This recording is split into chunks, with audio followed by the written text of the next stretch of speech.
우리는 지난 시간 예수님께서 나사로가 병들었다는 소식을 듣고도 계시던 그곳에 이틀을 더 머무셨다가 출발하신 그 일에 대해서 생각해 보았습니다. 요한복음의 저자는 예수님께서 그렇게 행하신 이유를 마르다와 마리아를 사랑하셨기 때문이다 라고 그렇게 기록하고 있습니다. 예수님께서는 마르다와 마리아가 조금의 의심이나 의문을 가질 수 없는 그런 상황을 만드셔서 하나님의 영광을 나타내시고 그것을 통해서 그들의 믿음을 온전한 믿음으로 또한 견고한 믿음으로 세우시고자 하는 뜻이 계셨습니다. 그러므로 이틀을 그곳에 더 머무신 것은 그들을 향한 예수님의 사랑이었다 이렇게 말할 수 있는 것입니다. 그리고 여전히 예수님에 대한 적대감이 고조되어 있는 예루살렘 가까운 곳, 제가 예루살렘으로부터 베다니까지 거리가 얼마나 된다고 했죠? 약 3km, 정확하게 이야기하면 2.7km가 조금 더 되는 곳입니다.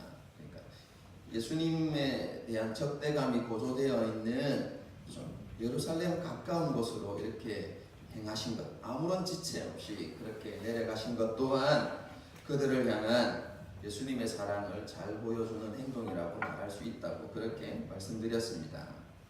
우리는 이러한 본문의 말씀을 통해서 예수님께서 우리에게 허락하시는 모든 것은 우리의 유익을 위한 것이고 또한 우리를 위한 사랑 때문이다 라는 것을 우리는 생각해 볼 수 있습니다. 예수님께서 우리에게 때로는 슬픔과 고통의 순간을 주신다고 해도 그것조차 우리의 유익을 위한 것이고 또 주님께서 우리를 사랑하시기 때문에 그것을 허용하시는 것이다 라는 것을 우리는 잊지 말아야 합니다. 우리의 지혜와 믿음이 짧아서 그 순간 모든 것을 다 이해할 수 없지만 세월이 흐른 이후에 우리는 그 모든 것이 우리를 향한 하나님의 특별한 계획이었고 우리를 향한 하나님의 사랑이었음을 깨닫게 될 것입니다. 우리는 이러한 믿음을 가지고 주님을 온전히 신뢰하는 그런 삶을 살아가야 할 것입니다. 예수님께서 베다니에 도착하셨을 때 마르다가 그 소식을 듣고 예수님을 맞이하러 나갑니다. 그리고 예수님을 만나서 예수님께서 여기 계셨더라면 우리 오라비가 죽지 않았을 것이라고 그렇게 이야기합니다. 그냥 언뜻 보기에는 예수님이 그곳에 계시지 않은 것에 대한 안타까움이나 혹은 원망의 마음이 담겨져 있는 것 같지만 전혀 그런 것이 아닙니다. 예수님께서 그곳에 계시지 않은 것에 대한 안타까운 헌신 그리고 그것으로 인해서 자신의 오라비가 죽었다는 것에 대한 슬픔, 비통함을 표현한 말이라고 볼 수 있습니다.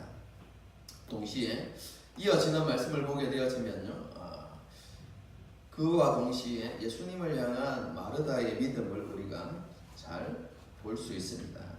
예수님께서는 자신의 오빠 나사로를 반드시 고치실 수 있는 그런 능력을 가지고 계시다는 확신을 그가 표현하고 있습니다. 22절을 한번 보겠습니다. 그러나 나는 이제라도 주께서 무엇이든지 하나님께 구하시는 것을 하나님이 주실 줄을 아나이다 이렇게 되어 있습니다. 이 말씀을 겉으로만 그냥 아무런 고민 없이 깊은 생각 없이 딱 보면 이렇게 들릴 수 있습니다.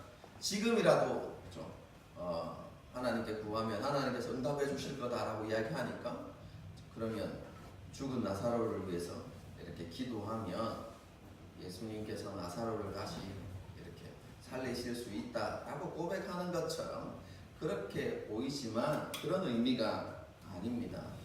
만일 그런 의미로 고백했다면 예수님께서 돌문을 옮겨 놓으라고 이렇게 이야기할 때 기뻐했을 겁니다. 정말로 예수님께서 나사로를 살려주시는구나 이렇게 생각하고 기쁨으로 돌문을 옮겼을 것입니다. 그런데 그때 뭐라고 반응하죠? 벌써 죽어서 나흘이 나지 나가지고 냄새가 납니다. 무슨 말입니까? 다시 소생할 가능성이 전혀 없다는 것이죠. 그렇게 예수님께서 하시는 행동에 대해서 반대 의견을 내는 것을 보았을 때 지금 이것은 지금도 예수님께서 기도하면 죽은 나사로가 자신의 오라비가 살아날 것이다 라고 고백하는 믿음이 아니라는 것을 알 수 있습니다. 그러면 여러분 이 고백은 어떤 의미입니까? 이것은 21절의 말씀과 연관해서 설명드리면 이렇습니다. 예수님께서 나사로가 병들었을 때 이곳에 계셨더라면 자신의 오라비가 죽지 않았을 것을 자신은 확신한다는 것입니다. 비록 예수님께서 그때 계시지 않아서 우리 오라비는 죽었지만 예수님은 지금도 그와 같이 동일한 일을 행하실 수 있는 분임을 나는 믿어 의심치 않습니다 라고 고백하는 것입니다. 예수님께서는 지금도 여전히 맹인의 눈을 뜨게 하실 수 있는 분이시고 그리고 병자를 고치실 수 있는 분이라는 것에 대해서 나는 여전히 그것에 대해서 의심하지 않고 믿습니다 라고 고백하는 것이죠. 여러분 그런 의미로 지금 이야기한 것입니다. 이런 믿음을 고백하는 마르다를 향하여서 예수님께서는 나사로가 다시 살아날 것이라고 말씀하십니다. 예수님께서 하신 이 말씀은 이중적인 의미가 있습니다. 첫 번째는 마지막 날 예수님께서 다시 오시는 그 마지막 날에 그가 영원한 부활을 하게 될 것이라는 의미도 포함되어져 있습니다. 그것이 첫 번째 의미고요. 두 번째 의미는 예수님께서 지금 나사로를 다시 살리실 것이다 라는 의미가 담겨져 있습니다. 예수님께서는 이중적인 의미를 가지고 이렇게 내가 나사로를 다시 살릴 것이다, 나사로가 다시 살아날 것이다 라고 이렇게 말씀하셨지만 마르다는요 첫 번째 의미로만 그것을 받아들입니다. 첫 번째 의미가 뭐라고 했습니까? 마지막 부활의 날에 나사로가 다시 살아날 것을 난 믿습니다 이렇게 이야기합니다. 여러분 이것은 마르다가요 바리새파 신앙을 따르고 있었다라는 것을 보여줍니다. 여러분 그 당시 사람이 죽고 난 다음에 부활이 있느냐 없느냐 여러분 이것에 대한 견해가 나뉘었습니다. 종교 지도자들 가운데. 그래서 바리새인들은 죽은 이후에 부활이 있다라고 이렇게 믿었습니다. 그리고 그렇게 가르쳤습니다. 그런데 또 다른 부류 사두개인들은요 부활이 없다라고 이렇게 가르쳤습니다. 그런데 그 두 가지 견해 가운데 마르다는 어떤 견해를 따르고 있다는 것입니까? 사두개인이 아니라 바리새인들이 가르치는 그 가르침을 믿고 따르고 있었다라는 것을 알 수 있습니다. 그렇죠?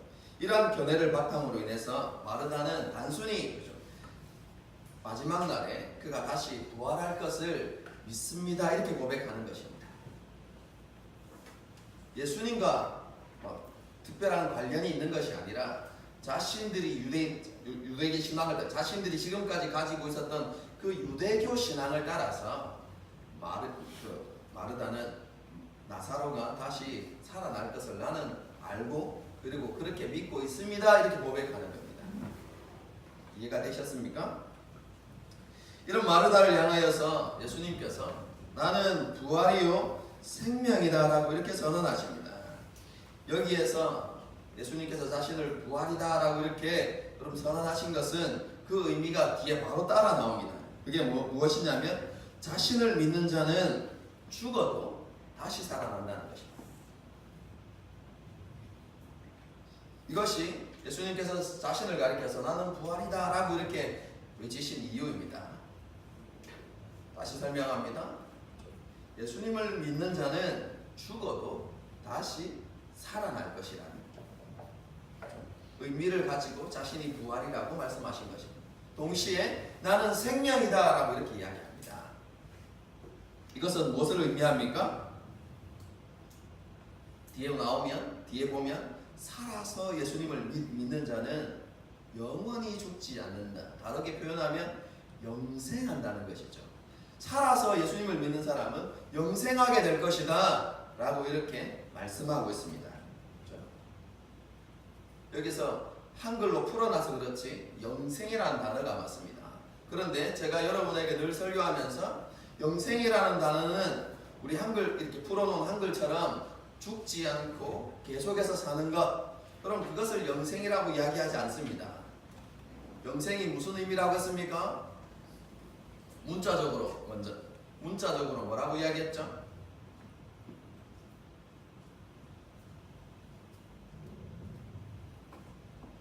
제가 이걸 1년 동안 몇 번 이야기했습니다. 영생이 문자적으로 뭐라고 이야기했습니까? 오는 세대의 삶이라고 이야기했습니다. 여러분, 기독교의 관점으로 세대는 두 가지로 나뉩니다. 이전 세대와 그리고 오는 세대. 이전 세대는 어떤 세대입니까? 죄의 지배를 받는 삶. 그럼 영생, 오는 세대의 삶은 무엇입니까? 하나님의 통치 가운데서 살아가는 삶을 이야기하는 것입니다.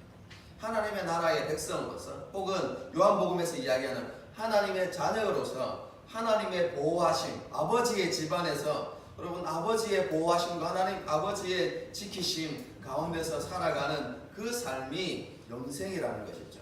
그래서 예수님께서 말씀하시는 것입니다. 살아있을 때, 살아있는 동안에 나를 믿는 자는 그 영생에 들어가게 될 것이라는 것이죠. 하나님의 나라에 들어간다는 것이고, 아버지의 품에 안긴다는 것이고, 아버지의 보호와 아버지의 그 지키심 가운데서 그렇게 살아가는 삶을 살아가게 될 것이다 라고 그렇게 예수님께서 말씀하고 있는 것입니다. 그런데요, 예수님께서 나는 부활이요 생명이다 라고 그렇게 선언하신 이 말씀의 핵심은요 무엇이냐면, 그 부활의 주체, 죽은 자를 다시 살리시는 그 주관자가 바로 자신이라는 의미입니다.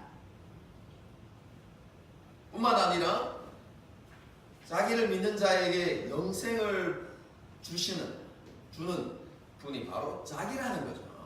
그래서 예수님 자신이 부활과 영생을 주관하는 자이심을 선언하고 계신 것입니다. 그렇죠? 지금 조금 전에 말씀드렸지만 마르다가 부활을 믿었습니다.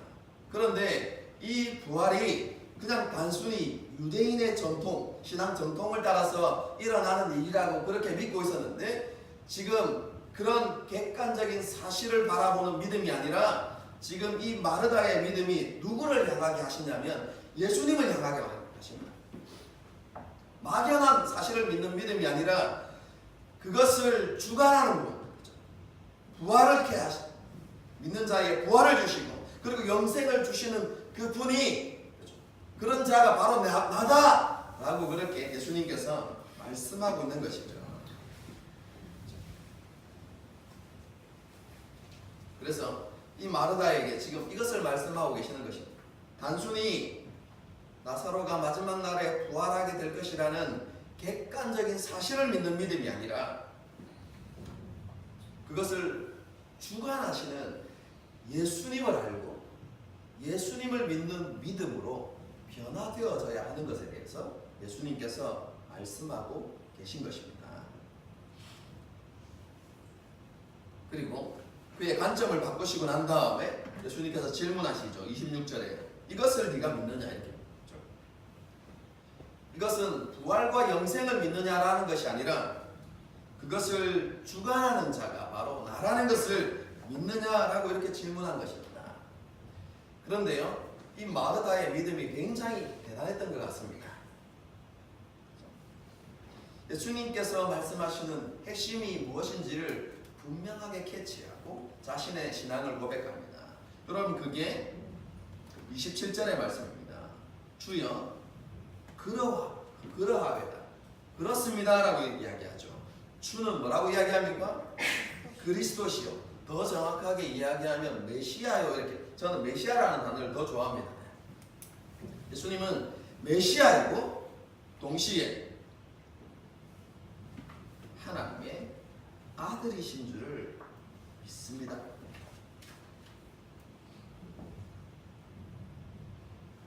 예수님께서 원하시는 정확한 신앙 고백을 하고 있는 것을 보게 됩니다.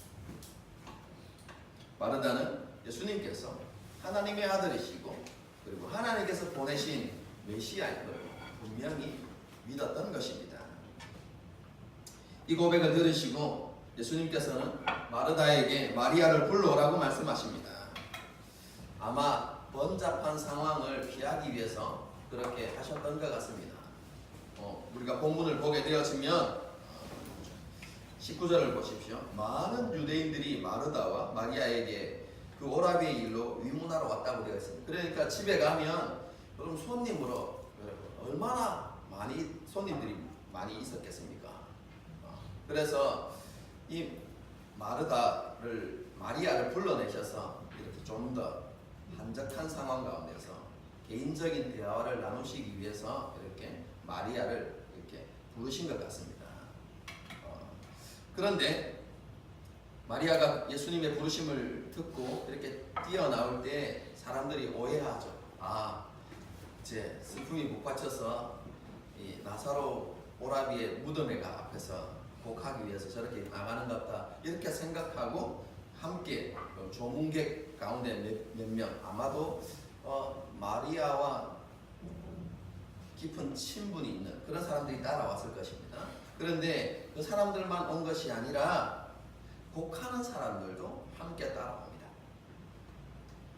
여러분 그 당시 유대인의 장례 문화는요, 아무리 가난한 사람이라도 반드시 장례식에는 피를 부는 사람 2사람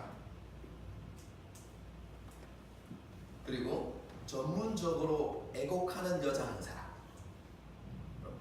반드시 있어야만 했습니다. 여러분 우리 안 믿는 사람들 장례식에 가보셨습니까?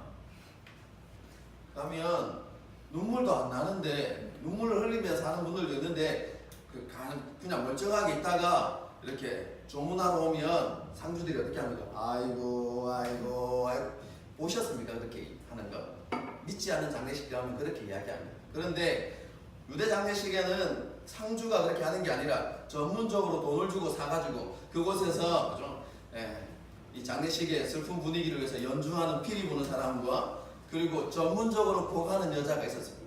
이게 기본이에요. 2명과 곡하는 여자 1명. 아무리 가난해도 3명은 있었던 것이죠. 그런데 이 마르다와 마리아는 그 정도의 집안이 아닙니다. 오늘 본문을 보시면 예루살렘에 있는 사람들 가운데 많은 사람이 지금 마르다와 마리아의 집에 방문했다고 되어 있거든요. 그래서 여러분 그런 것을 보게 되어지면 이 집안이 굉장히 유력한 집안이었던 것 같습니다. 그래서 예루살렘에 알려진 집안, 시골이지만 그 예루살렘에도 알려져 있는 그런 집안이었던 것 같습니다. 그리고 속된 말로 재력도 빵빵한 집안. 왜냐하면 12장을 보게 되어지면 300데나리온 이상의 가치가 되어지는 향유를 예수님의 발에 부어드릴 수 있는 300데나리온이 얼마의 가치가 되시는 줄 아시죠? 1년 연봉입니다. 1년 연봉. 우리의 1년 연봉 이상이 되는 값비싼 향유를 예수님의 발에 부어드릴 수 있을 만큼 재력이 있는 가정이에요. 그런데 그런 가정에서 피리 부는 사람 2사람, 곡하는 사람 1사람만 섰겠습니까? 여러 사람들이 있었을 것입니다. 그래서 다수의 피리 부는 사람 그리고 다수의 곡하는 여자들이 지금 마리아가 어디에서 곡하는 줄 알고 무덤에서 곡하러 가는 줄 알고 같이 옆에서 피리를 불고 이렇게 곡해주기 위해서 막 따라왔던 것이죠. 그 상황입니다. 그게 33절의 상황입니다. 예수께서 그가 우는 것과 또 함께 온 유대인들이 우는 것을 보시고 그 상황입니다. 어쨌든 그런 많은 무리가 상대 따라왔습니다. 예수님 어쨌든 그가 그렇게 예수님 앞에 와서 이 마리아가 뭐라고 고백합니까? 그 발 앞에 엎드려 이르되 주께서 여기 계셨더라면 내 오라버니가 죽지 아니하였겠나이다. 마르다와 똑같은 고백을 하게 되는 것을 보죠. 여러분 이것은요 요한복음의 저자가 다 기록하고 있지는 않지만 마리아의 믿음이 마르다의 믿음과 다르지 않다는 것, 동일한 믿음을 가지고 있었다는 것을 보여주는 것입니다.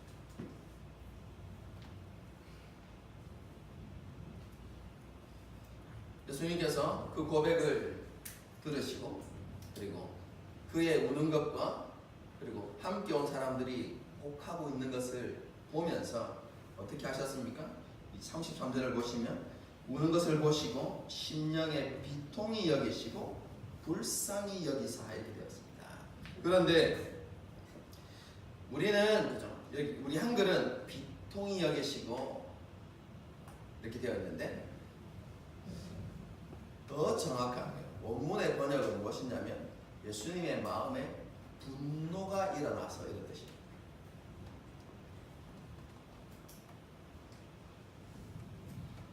예수님께서 마리아와 함께 온 사람들이 우는 것을 보시고 왜 분노하셨을까요? 마음에 왜 분노가 일어나셨을까요?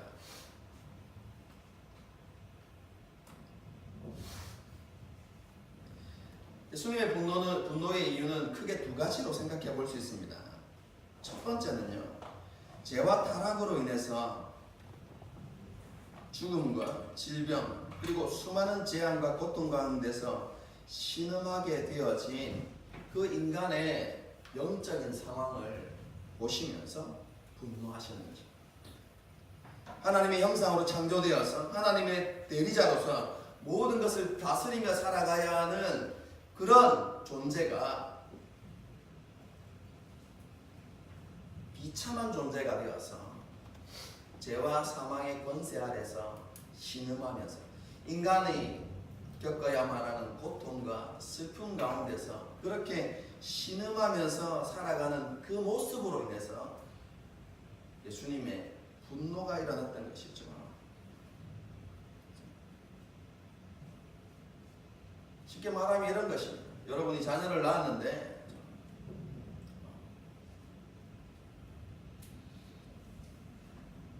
그 아이가 잘 살아갈 수 있는 모든 조건을 다 갖추고 있는데도 불구하고 집을 나가가지고 노숙자처럼 살아가. 돈이 없는 것도 아닌데. 그럼 그렇게 삶을 살아갈 때 부모의 마음이 어떻겠습니까? 그걸 볼 때 얼마나 분노가 치밀겠습니까? 지금 그 이야기하는 것입니다. 하나님의 형상으로서 하나님이 주시는 축복을 누리면서 하나님의 대리자로서 이 땅을 영광스럽게 살아가야 하는 존재가 비참한 존재가 되어서 죄와 사망의 권세 아래서 어쩔 수 없는, 여러분 그렇게 고통스러워하고 지배당하는 그런 모습들을 바라보시면서 예수님 마음 가운데 분노가 일어났던 것이죠. 또 하나의 이유는요, 예수님께서 오신 이유가 무엇입니까? 그렇게 신음하고 있는 그들을 회복해 하시기 위해서, 잃어버렸던 그 형상들을 다시 회복하여서 이전에 잃어버린 그 모든 지위를 다시 회복시키기 위해서 자신이 오셨음에도 불구하고 그것을 깨닫지 못하는, 그래서 예수님을 믿지 않는 그런 상황들을 인하여서 예수님의 분노가 일어났다는 것이죠. 그것 때문에 예수님께서 분노하셨습니다. 그런 상황에 대해서 분노하셨지만 그런 상황 가운데 놓여 있는 그 사람들은 예수님께서 긍휼히 여기셨다 이렇게 표현하고 있습니다. 그들을 불쌍히 여기신 것이죠. 그래서 그를 어디에 두었느냐라고 이렇게 말씀하시면서 눈물을 흘리십니다. 이 눈물은 무엇입니까? 분노로 인한 눈물이고 또한 그 영혼들을 불쌍히 여기시는 그런 주님의 눈물이었는데 사람들은 그 예수님의 눈물을 이해하지 못합니다. 전혀 이해하지 못하죠. 뭐라고 이야기합니까? 나사로를 사랑하기 때문에, 나사로의 죽음 때문에 슬퍼하는구나 이렇게 이야기하고 또 뭐라고 이야기합니까? 그렇게 이야기하면서 맹인의 눈을 뜨게 한 그 사람이 나사로의 죽음을 막을 수 없었는가? 이런 얘기를 하는 것이죠. 그렇게 하니까 예수님이 다시 한번 분노하시죠. 그게 38절의 말씀입니다. 다시 속으로 비통히 여기시며 전혀 예수님을 이해하지 못하는, 예수님의 마음을 헤아리지 못하는, 그렇죠. 그럼 그런 일들로 인해서 예수님의 마음에 분노가 일어났다 이렇게 말하고 있습니다. 그리고 그런 마음을 가지고 예수님께서 좀 보여주시고자 하는 거죠. 예수님께서 자기 자신이 오신 이유, 그리고 자기 자신이 누구이신지를 보여주시기 위해서 뭘 하십니까? 돌문을 옮겨 놓으라고 이야기합니다. 그 당시 무덤은 많은 경우에 있어서 자연적으로 생긴 동굴이나 혹은 인위적으로 좀 바위를 파서 그곳에 사람 시신을 놓고 이렇게 그 다음에 돌문으로 막아두는 것이 일반적인 그런 무덤이었습니다. 그럼 그런데 그래서 예수님께서 그 돌문을 치우라고 이렇게 이야기하시죠. 그때 마르다가 뭐 이야기합니까? 나흘이 지나가지고 냄새가 나.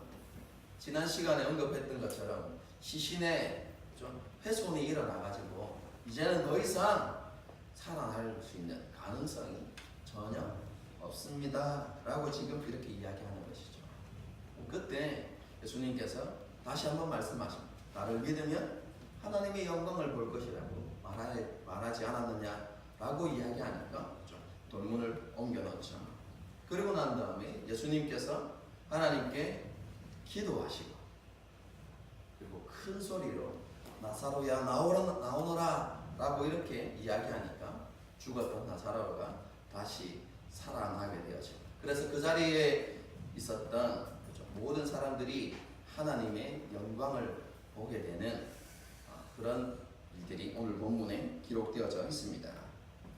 오늘 본문의 마지막 부분에 기록되어져 있는 두 가지, 예수님께서 기도하신 사건과 그리고 나사로의 부활은요, 요한복음의 주제를 정확하게 보여주는 것이다 라고 이렇게 말할 수 있습니다. 그럼 기도의 내용을 보게 되어지면 잘 보십시오.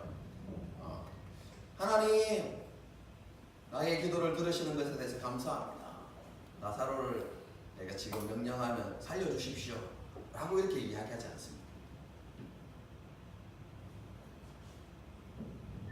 예수님의 기도를 다시 한번 보실까요?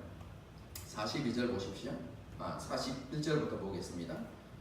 예수께서 눈을 들어 우러러 보시고 이르시되 아버지여 내 말을 뭐라고요? 들으신 것을 감사하나이다. 항상 내 말을 들으시는 줄을 내가 알았나이다. 여기 보면 지금 제가 나사로를 살릴 거니까 하나님 도와주십시오 라고 이렇게 기도하는 게 아닙니다. 이미 뭡니까? 예수님과 하나님과 그 모든 계획이 다 끝났다는 거예요. 이전에 예수님께서 나사로를 살리실 것을 마음 먹으셨고 하나님께서 이미 그렇게 하라고 응답하셨다는 것입니다. 그럼 예수님께서 그런 계획을 가지셨을 때 하나님께서 그것을 허락하셨다라는 것에 대해서, 하나님 그렇게 하신 것에 대해서 감사합니다 이렇게 합니다. 여러분, 이 예수님의 기도는 무엇을 보여주냐면 예수님께서 하나님의 뜻대로 행하시는 분이심을 정확하게 보여주는 것입니다. 하나님께서 그것을 허락하셨기 때문에, 하나님께서 그것을 말씀하셨기 때문에 예수님께서 지금 이 일을 행하고 계시다는 것을 명확하게 보여주는 것이죠. 여러분, 우리가 10장, 11장까지 오기 전까지 예수님께서 끊임없이 주장하셨던 게 뭡니까? 나는 내 스스로 말하거나 행동하지 않는다. 하나님께서 내게 보여주신 것, 내게 말씀하신 것, 내게 허락하신 것만을 나는 행하고 말할 뿐이다. 나는 오직 하나님, 아버지 뜻에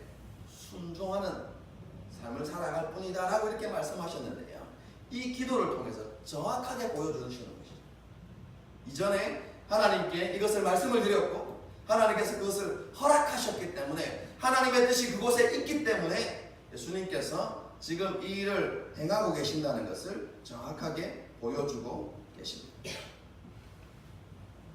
그래서 그것에 대해서 예수님께서 감사하고 계시는 것이죠.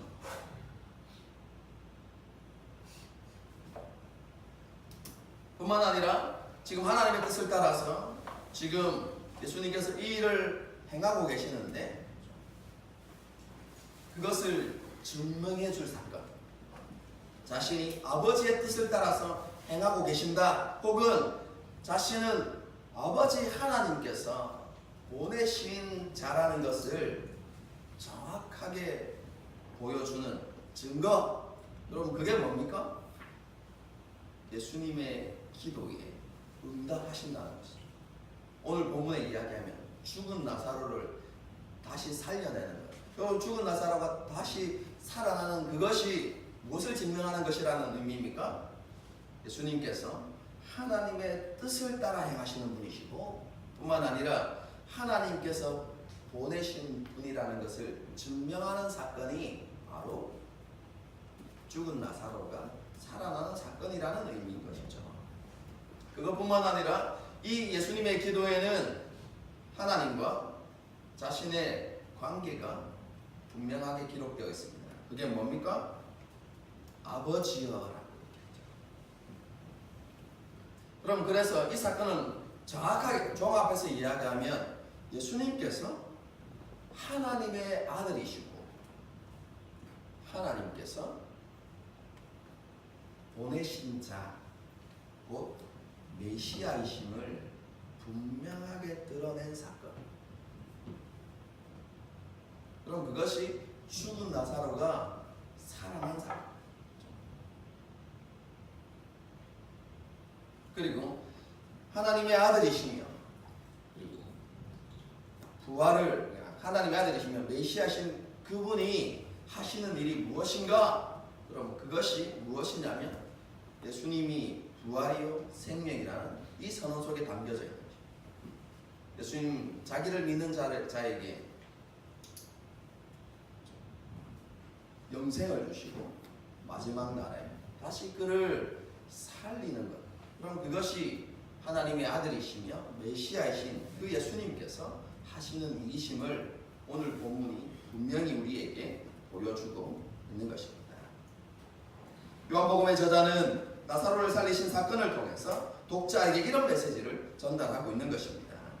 예수님께서 주시는 생명과 부활을 얻을 수 있는 길은 어떤 객관적인 사실을 믿는 혹은 이적을 믿는 믿음이 아니라 바로 예수님 그분을 믿는 것, 그분이 부활이요 생명이라는 사실을 믿는 것, 그걸 로마서의 개념으로 이야기하면 예수님 그분을 전인격적으로 믿는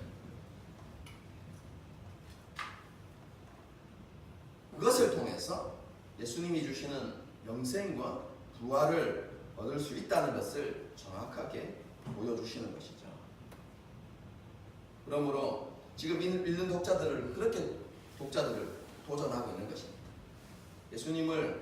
예수님께서 행하신 기적이나 객관적인 현상에 주목하지 말고 그분을 바라보라는 것이죠. 그리고 그분을 만나야 하고 그분을 알아야 하고 그분을 믿어야 한다라는 것을 이렇게 보여주고 있는 것입니다.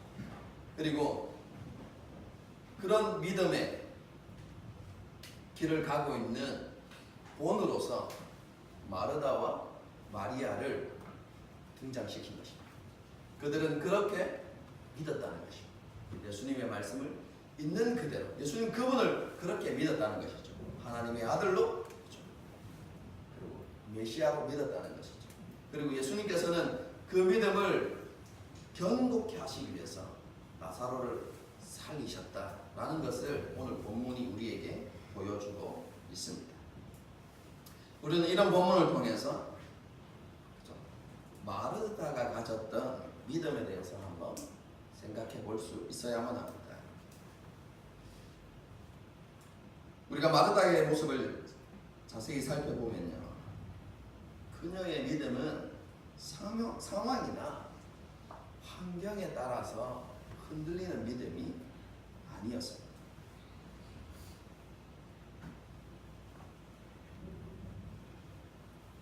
삶도 한번 비교해 보십시오. 우리의 삶들 가운데 고난과 어려움이 닥쳤을 때 내게 원치 않는 일들이 우리에게 자꾸만 생겨날 때 우리 안에 생겨나는 것은 무엇입니까? 예수님을 향한 하나님을 향한 원망의 마음들이 생겨나거나 예수님에 대한 믿음이 더 어린 사람들은 예수님을 향한 의심, 하나님을 향한 의심들이 그렇게 생겨날 수 있습니다.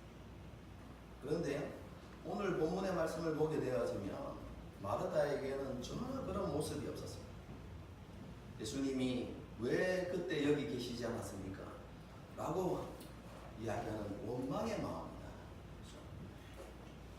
예수님이 여전히 변함없는 하나님의 아들이시고 메시아라는 것에 대한 흔들리지 않는 믿음이 있었어요. 비록 자신의 오라비가 자신의 눈앞에서 죽었지만 그럼에도 불구하고 예수님을 향한 신뢰, 그분을 향한 믿음이 전혀 흔들리지 않았다는 것이죠. 이것이 우리가 본받아야 하는 믿음의 모습. 우리 또한 마르다와 같은 믿음의 고백이 있어야 한다는 것입니다. 지금 당장 내 삶의 문제와 고통이 해결되지 않더라도 여전히 주님께서 그것을 주관하고 계시고 그 모든 것을 말씀 한마디로 변화시킬 수 있는 분임을 신뢰해야 하는 것입니다.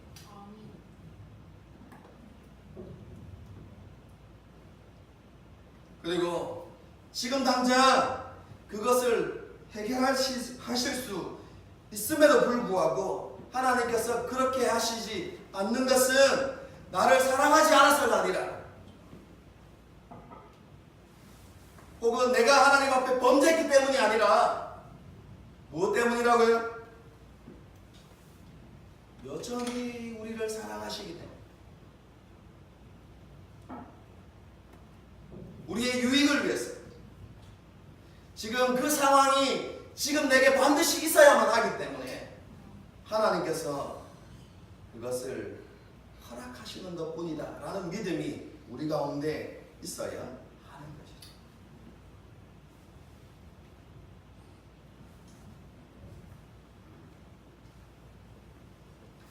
여러분, 우리가 이런 신앙 고백을 가지고 살아간다는 것, 그리고 우리가 정말로 힘든 상황에 직면했을 때 그렇게 신앙 고백을 하는 것 쉬운 일은 아닐 것입니다.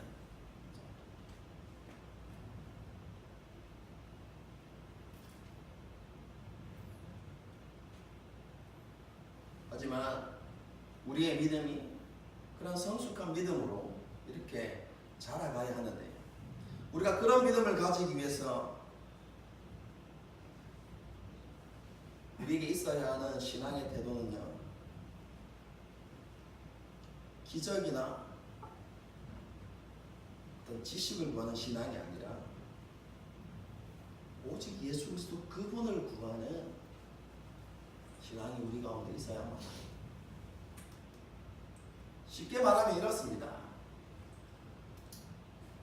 우리의 신앙이 하나님, 이 문제가 빨리 지나가게 해주십시오. 이 문제를 해결해 주십시오. 라고 해서 우리의 믿음이 하나님께서 이 문제를 해결해 주시는 그것에 우리의 신앙의 초점이 여러분 가 있다면 그 문제가 지나가고 나면 또 다른 문제가 올 때 우리는 여전히 또 그렇게 기도할 것입니다. 하나님, 이 문제가 빨리 지나가게 해주십시오. 하나님, 이 문제를 빨리 해결해 주십시오. 라고 그렇게 기도할 것입니다. 여러분, 그런데 우리의 믿음이 그러한 문제들이나 그런 상황에 있지 아니하고 우리의 믿음이 주님을 바라보게 될 때 그래서 문제들의 어려움을 통해서 주님이 어떤 분이시고 주님의 능력이 어떠함을 우리가 알게 되어졌을 때, 그래서 우리가 예수 그리스도 그분을 향한 믿음과 신뢰가 우리 안에 생겨나게 되었을 때, 그럼 그때는 다음에 문제가 왔을 때 우리가 그 문제를 대하는 태도가 달라지겠죠. 상황을 바라보는 것이 아니라 주님을 바라보는 신앙으로 바뀝니다. 그리고 마르다처럼 그렇게 고백할 수 있는, 그래도 주님이십니다. 그래도 주님이 모든 것을 주관하고 계십니다. 그렇게 믿음을 고백하는 사람들로 변화될 수 있겠죠.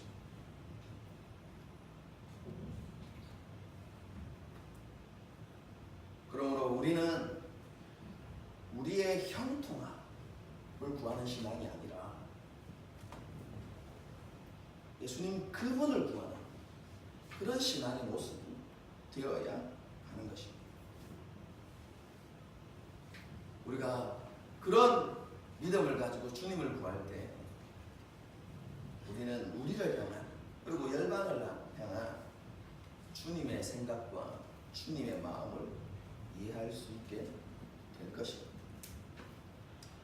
오늘 본문에도 조금 전에도 본문을 설명드리면서 잠시 다루었지만 우리를 향한, 그리고 세상을 향한 예수님의 마음이 잘 드러나고 있습니다.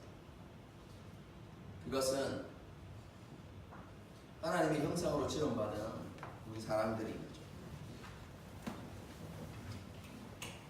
하나님의 형상대로 혹은 하나님께서 의도하신 삶의 모습으로 살아가지 못하는 것에 대해서 분노하시고 그것에 대해서 정말로 안타까워하신다는 것입니다. 하나님 자신이 아닌 다른 것에 지배받고 다른 것을 추구하고 다른 것에 짓눌리는 삶을 살아가는 것에 대해서 하나님께서, 예수님께서 분노하신다는 거죠. 그런데 여러분 오해는 하지 마십시오.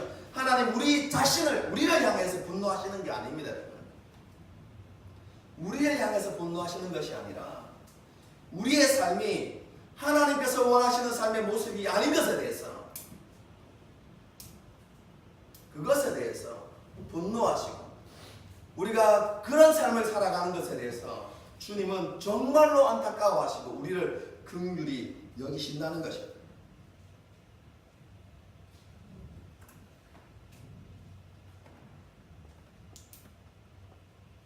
우리를 향한 주님의 마음이 그렇기 때문에 주님이 우리에게 행하시는 일이 있습니다. 그게 무엇이냐면 우리를 연약한 모습 그대로, 연약한 믿음 그대로 내버려 두시지 아니하시고 우리를 연단하시고 훈련하시는 것입니다.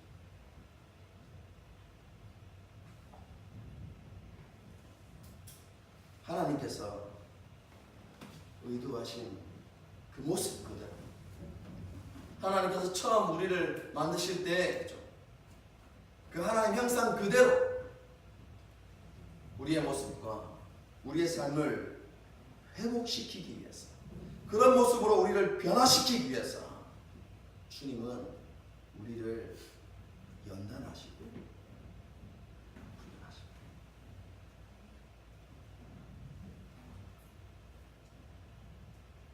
어디에서요? 지금 우리의 삶의 자리였어.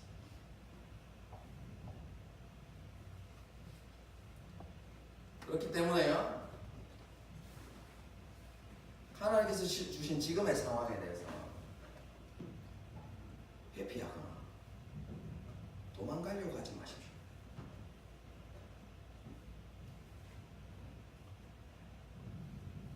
그러면 하나님은요, 똑같은 상황을 만들어서 우리를 그 자리에 밀어넣으실 거예요.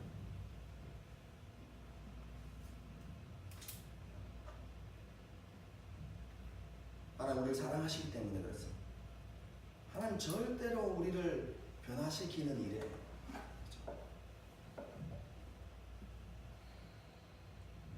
그 일을 하나님 포기하지 않으십니다. 우리를 사랑하시기 때문에.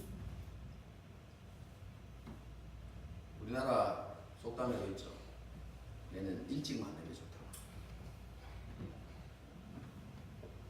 도망다니지 말고 지금 내게 주신 그 상황 가운데서 인내하고 하나님 주시는 그 모든 상황들을 받아들이고 그곳에서 연단받고 훈련받는 것이 가장 좋은 길. 하나님을 신뢰하면서 하나님께서 이 상황이 내 삶의 끝이 아니라 이것을 통해서 나를 변화시키시고 나를 더 온전한 사람으로 세워 가실 것이라는 그런 믿음을 가지고 하나님께 우리 삶을 맡겨드리고 또 하나님의 다스림 가운데 우리가 순복하고 좀 그렇게 살아가는 모습이 우리 가운데 필요한 것이죠. 저와 여러분이 그렇게 되어야 할 것입니다. 목사님 근데 너무 힘들어요.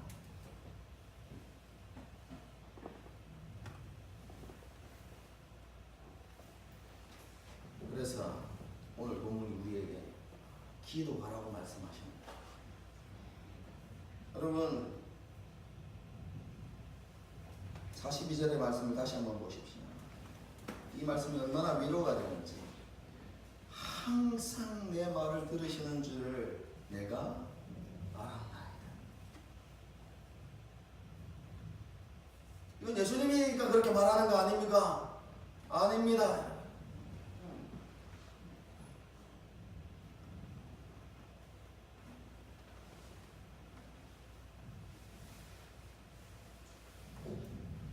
오늘 본문에서 다 다루진 않겠지만 조금만 뒤로 가면 예수님께서 제자들에게 이렇게 말씀합니다.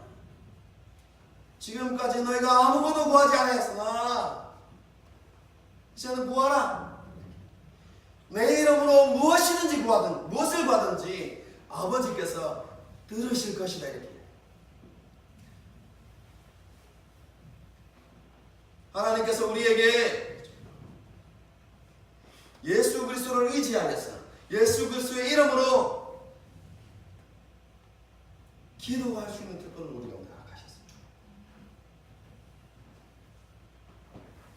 그리고 아버지 되신 하나님은 우리가 무엇을 구하든지 주님은 들으십니다.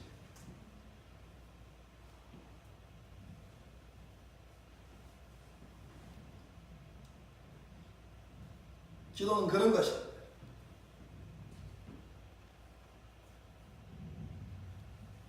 저는 제가 가진 여러분을 향한 기대는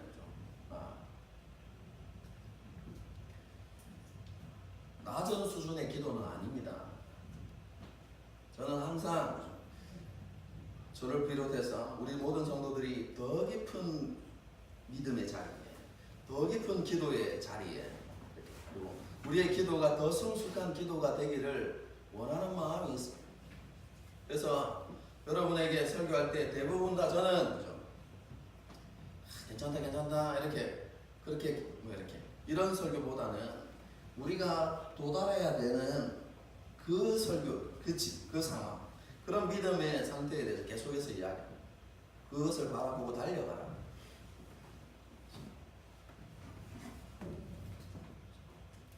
지금의 수준에 만족하지 말고 우리가 이르러야 하는 그 예수님의 수준까지 우리가 자라가야 하는 것이죠. 그렇게 되어야 하는 것은 분명한 사실이지만 우리가 어린아이와 같은 기도를 한다 할지라도 아버지는 들으시는 분이십니다.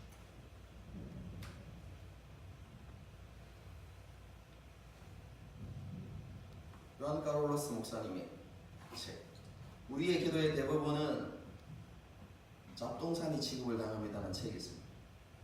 저는 그분이 어떤 의도로 그렇게 말씀하셨는지 분명히 알고 있습니다. 그런데요, 그 표현에 대해서는 저는 반대합니다. 우리의 기도는 절대로 잡동사니 취급당하지 않습니다. 왜냐하면 하나님이 우리를 사랑하시는 아버지이시기 때문에 그렇습니다.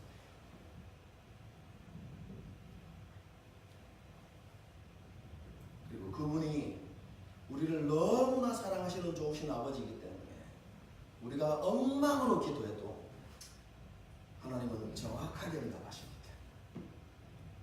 내가 구한 대로 응답하시는 것이 아니라 잘못 구해도 내게 정말로 필요한 것으로 응답하시고 정말로 내게 필요한 상황으로 그분은 인도하시는 분이십니다. 그렇기 때문에 힘들고 어려우면 부르짖으십시오. 상황에 막히면 부르짖으십시오.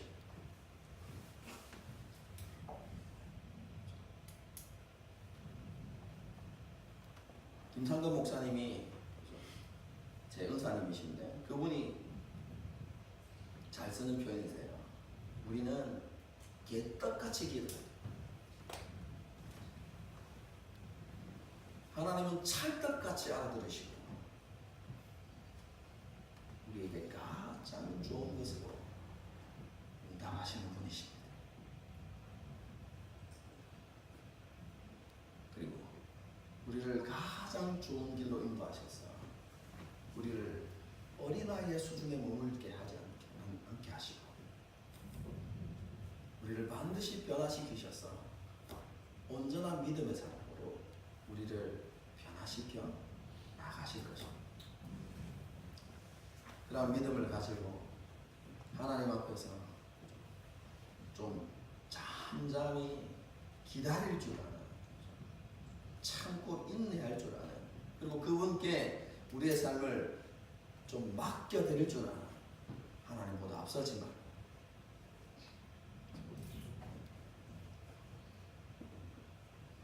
그런 믿음의 삶을 하나님께 보여드리고 선택하며 그렇게 살아가는 저와 여러분이 될 수 있기를 주님의 이름으로 축복합니다. 함께 찬양하고 기도하겠습니다.